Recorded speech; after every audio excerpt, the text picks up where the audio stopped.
시청자 여러분 안녕하십니까. 지금부터 존엄현의 안보정론을 시작하겠습니다. 여러분들께요, 제가 이미도 말씀을 드렸는데 바로 이제 가처분 신청한 거 이준석이가 이거 뭔가 불길하다, 이거 법원이 이렇게 시간을 늦추는 거 보니까 좀 이상하다라고 말씀을 드린 바 있어요. 그러더니 지금 가처분 신청한 것 중에 일부 인용을 했습니다. 그래서 이제 비대위원장 지금 현재 주호영 직무가 정지됐습니다. 상당히 충격적인 조치인데요. 이 내용을 먼저 말씀을 한번 드리겠습니다. 우선요, 언론 보도를 보면요, 이준석 대표가 신청한 가처분 신청 법원이 일부를 받아들였어요. 그래서 이준석의 이 국민의힘에 대한 비대위 효력 정지 가처분 신청은, 국민의힘에 대한 가처분 신청은 각하했어요. 그런데 주호영과 관련해서는 직무 집행을 정지하라, 이 본안 판결이 확정될 때까지 이렇게 얘기했거든요. 그러면 이 얘기가 뭡니까? 지금 이준석이가요, 가처분 신청도 하나 했고 본안 소송도 제기했지 않습니까? 그렇기 때문에 본안 소송에서 주호영 비대위원장의 직무 집행을 정지하는 게 맞는지 안 맞는지 그때 별도로 심판을 받아보는데, 본안 확정이 될 때까지는 일단 직무 집행을 정지하라, 이렇게 명령을 내린 건데요. 이유가 이렇게 돼 있어요. 집행부가 발견한 게 보면 전국의 의결 중에 비상대책위원장을 결의한 부분이 있는데 이 결의한 부분이 바로 무효에 해당한다, 이렇게 밝혔습니다. 비대위원장을 결의한 부분이 왜 무효에 해당되느냐? 쉽게 얘기해서요, 지금 전국위가 의결이 돼가지고 결국은 주호영이가 비대위원장이 됐지 않습니까? 그런데 주호영 비대위원장이 이제는 전당대회를 개최하잖아요. 전당대회를 개최하는데 뭐 때문에 개최하느냐? 새로운 당 대표를 선출하는 그러한 전당대회를 개최한다, 이 말입니다. 그러면 어떤 문제가 생기느냐? 전당대회를 개최하는데 문제는 바로 뭐냐? 당원권 정지 기간이 도과되더라도, 지난다 하더라도 전당대회를 미리 개최해버리면 이준석 대표가 당 대표로 복귀할 수 없잖아요. 이미 새로운 당 대표가 선출됐으니까. 이거는 바로 뭐냐? 이준석 입장에서 보면 회복할 수 없는 손해에 해당된다는 겁니다. 그래서 비상대책위원장 주호영은 비대위원장이 이 직무를 수행할 수 없다는 겁니다. 비대위원장이 직무를 수행할 수 없다라는 얘기는 비대위원장이 전당대회를 개최할 권한이 없다는 얘기잖아요. 왜? 비대위원장이 전당대회를 개최할 권한을 갖게 되면 거기서 새로운 당대표가 뽑히잖아요. 그러면은 6개월이 지나서 1월 9일이 지난다 하더라도 새로운 당대표가 있어 버리니까 이준석이가 새로운 당대표 선거에 나갈 수가 없어요. 이게 바로 회복할 수 없는 손해라는 겁니다. 자, 이거를 갖다가 이제 윤석열 대통령이 총장 때 가처분 신청을 해서 인용이 됐잖아요. 그때는 전부 인용이 됐는데 본안 소송으로 그때 또 넘어갔어요. 본안 소송에서는 또 1심에서 치고 2심이 진행 중에 있잖아요. 그러니까 재판이라는 게 이게 알 수가 없어요. 이 멋대로 재판인 것 같아요. 그런데 그 당시에는 왜 그러면 인용이 됐느냐? 똑같아요. 만약에 총장이 지금 가처분 신청을 통해서 총장 자리로 복귀하지 못할 경우에는 그대로 회복이 안 되잖아요. 회복할 수 없는 손해, 즉 총장으로서의 직무를 수행할 수 없다라고 하는, 이게 회복할 수 없는 손해가 발생하기 때문에 윤석열 총장이 바로 복귀를 해야 된다. 그래서 가처분 신청을 인용해줬다, 이렇게 돼 있거든요. 이번도 마찬가지입니다. 이번은 이제 그때는 뭐 총장으로 복귀할 수 있는 기한과 관련된 이런 게 하나도 없으니까 즉각 복귀가 되니까, 즉각 복귀가 된다는 얘기는 즉각으로 복귀하지 않으면 이 총장 자리를 완전히 상실하기 때문에 지위를 회복할 수 없는 손해가 발생해요. 그리고 어떤 법률적으로 제한이 하나도 없었어요. 그런데 오늘 이준석에 대한 이 판결문에 있어서는요, 징계위가, 즉 윤리위원회가 6개월 징계 조치를 했지 않습니까? 6개월 징계 조치에 대해서는 법적 효력을 인정해 준 거예요. 그러니까 6개월이 지나고 나면 바로 당 대표에 출마할 수 있는 자격을 줘야 되는데, 만약에 비대위원장으로서의 직무를 쭉 수행하면 비대위원장 맘이잖아요. 전당대회 언제 하는지. 그러면 만약에 1월 6일 이전에 선거를 해버리면, 이준석이는 1월 6일 이전에, 1월 9일 이전에 선거를 해버리면 당대표 아예 출마도 못하게 버리잖아요. 이러니까 이게 회복할 수 없는 손해가 된다는 얘기예요. 그래서 직무를 정지하라, 본안 소송이 확정될 때까지. 그러면 이게 본안 소송이 언제 열릴지 알아요. 그러니까 사실상 비대위 구성은, 이제 비대위는 법률적인 효력을 갖지 못하는 비대위가 되는 것이고, 그러면 이제 이 대목에서 우리가 한 가지 짚어야 할 것은 뭐냐? 만약에 법원에서 가처분 신청이 인용되면 어떻게 대책을 세울 것이냐. 이거와 관련해서 주호영 비대위원장이 발언한 거 있어요. 법률적 하자를 다 치유했기 때문에 절차적인 하자도 하나도 없다. 이렇게 지금 이제 주호영 비대위원장이 밝혔거든요. 그리고 또 설령 법원에서 가처분 신청을 인용해서 이러이러한 하자가 있다라고 한다면 그 하자를 고치고 다시 정상적으로 상임 전국위 열고 또 전국위원회 열고 그래서 의결을 해서 새로운 비대위를 합법적으로 구성하면 된다. 이런 입장을 내놨어요. 그런데 이것도 그렇게 쉽지가 않을 것 같다. 만약에요.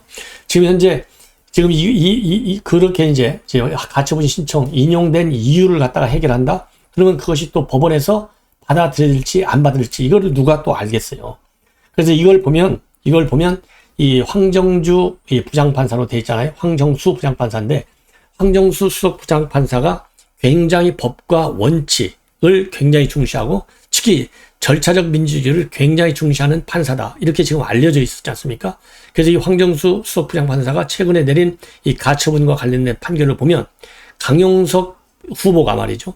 경기지사 선거에서 김동연이하고 그다음에 김은혜 딱 둘이만 토론을 하려고 하니까 이거는 공평성의 원칙에 맞지 않다. 나도 토론을 해야 되겠다. 가처분 신청을 하니까 이걸 인용했어요. 왜?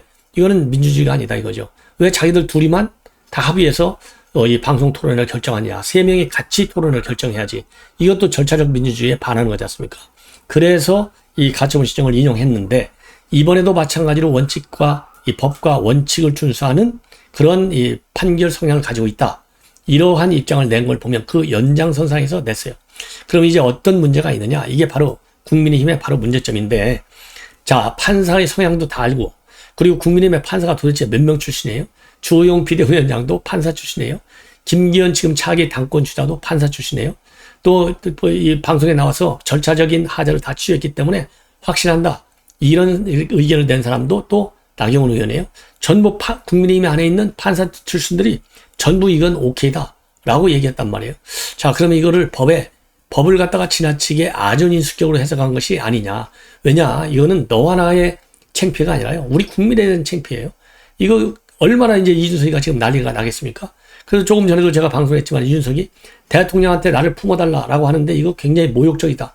지금 이제 이준석이가 완전히 방방 뜰 정도의 지금 SNS 활동, 그 다음에 방송 출연 활동, 다양하게 활동하고 있고 또 엊그제 주말에만 하더라도 당원 가입하기 좋은 날 이렇게 올렸단 말이에요. 자, 이러한 모든 활동에 이제 불이 붙는다. 예, 불이 붙는다. 그러면 이게 일개 전직 당 대표한테도 현 당 전체가 지금 지는 거예요. 이 정도로 이게 법률적으로 이게 무능한 그리고 정치적으로 무능하다라는 비판을 받을 소지가 상당하지 않냐. 이런 점이 굉장히 유감스럽고 안타깝다. 그래서 조금 전에만 하더라도 말이죠. 지금 어제 저도 여러분께 통병을 해드렸지만은 이지성이라는 작가, 천하람의 남편이라는 사람이 얼평을 해가지고 난리가 났지 않습니까? 이런 얼평, 이러니 이게 되겠느냐. 이런 문제점을 지금 안고 출발을 했다. 이렇게 보면 이준석이한테 완전히 지금 날개를 달아주는 경이 되지 않았는가. 이런 점에서 굉장히 참 안타까운 현상이 나타났다. 그래서 그나마요, 저도 어제 을지훈련이 끝나는 날인데 왜 하필이면 25일 날 이 연찬회를 하느냐. 이 타이밍 선정이 잘못됐다. 이 정신도 이게 아직 이 정신 제대로 차리자고 연찬회를 하는데 몇 년 만에 재개된 을지훈련 연습 다 끝나지도 않았는데 이렇게 하는 거 이거 마땅치 않다 그랬는데요. 이거 그나마 잘했어요. 잘한 것 같은지. 자, 이거 저도 비유적으로 잘했다고 하는 겁니다. 실제로 잘했다는 게 아니라. 그러면서요, 오늘 조금 전에 마무리를 했어요. 잠만 잔 거지, 이게 무슨 의미입니까? 오늘 오전에 벌써 마무리했는데, 오늘 하루 종일 하는 것도 아니고, 구색 맞춘 거예요, 구색. 예. 자, 그래서 민생 정당으로 거듭나겠다. 이러한 결의문을 택하는데, 이 결의문이 무색해졌어요. 이게 얼마나 창피합니까? 이것도 사실 무효 결의문이에요. 왜 비대위원장 직무정지 당했는데, 직무정지 시켰는데 이게 무슨 의미가 있습니까? 그래도 여러분들께 일단 결의문 내용은 좀 말씀을 드리겠습니다. 국민의힘이 지금 대한민국 위기 속에서 민생의 든든한 버팀목이 되지 못했다. 당내 갈등으로 10년만 더 끼쳐들었다. 지난번 2번의 선거에서 국민의힘을 선택해 주신 절절한 마음을 잘 알기에 사죄드리고 철저히 반성을 한다. 국민의힘은 비대위를 구성했고 다시 국민 속으로 들어가겠다. 윤석열 정부와 함께 오직 국민만을 바라보며 민생의 한숨, 서민의 땀, 사회적 약자의 눈물 어느 하나도 놓치지 않겠다. 그리고요, 변화와 혁신으로 함께 잘 사는 국민의 나라를 만들기 위해 다음과 같이 엄숙히 결의한다. 그러면서요, 1. 윤석열 정부와 함께 경제회복과 서민 위기 극복을 위한 민생정당, 국민정당으로 거듭난다. 여야 협치를 넘어 사회적 대타협을 이루어내는 일하는 국회를 만든다. 민간 분야의 규제 혁신을 이루고 연금, 노동, 교육 분야 개혁을 추진하여 모두의 내일을 준비하는 대도약을 선고한다. 이 세 가지 결의를 했습니다. 그리고 박지원 얘기를 하나 하겠는데요. 박지원 의원 차기 24년도 선거에 출마하겠다라는 의사를 밝힌 거나 마찬가지예요. 원칙적으로는 현재는 정치 현역으로 가고 싶지 않다. 그런데 사람이 어떻게 될지 누가 아느냐. 이게 방점이에요. 이게 구단의 노예함 아니겠습니까? 그래서 오늘 YTN 뉴스에 나와가지고요. 22대 총선 출마설이 돈다는 취지의 기사를 봤느냐. 이 얘기를 하면서 얘기한 건데 광주 언론이 보도를 해서 저한테 보냈더라. 그래서 봤는데 제가 부른 목포도 잘 안다. 잘 안 간다. 근데 고향에 언론인 한 분과 놀러 갔는데 중간에 다리를 다쳐서 중단했는데 그 다음 달에는 광양 구례 여수 순천을 가려고 했고 아마 거기를 왔다 갔다 왔으면 여수 순천에서 출마는 아닌가 할 건지 또 그 다음에는 통영을 가려고 준비했다가 못 갔고 제가 지금 정치 현역으로 가고 있다는 생각은 하고 있지 않은데 그러면서 현재는 그렇다 현재는 그런데 사람이 누가 어떻게 될지 아느냐 인간만사가 그렇지 않냐 이렇게 언급을 한 거예요. 이 얘기를 보면 결국은 출마하겠다는 얘기나 다름이 아니지 않습니까? 그래서 이 광주 지역 매체는 뭐라고 보도했냐면요. 박 원장이 이제 페북에 올린 목포, 해남, 완도, 진도 여행 사진과 그 글을 근거로 해서 총선 출마설을 보도했습니다.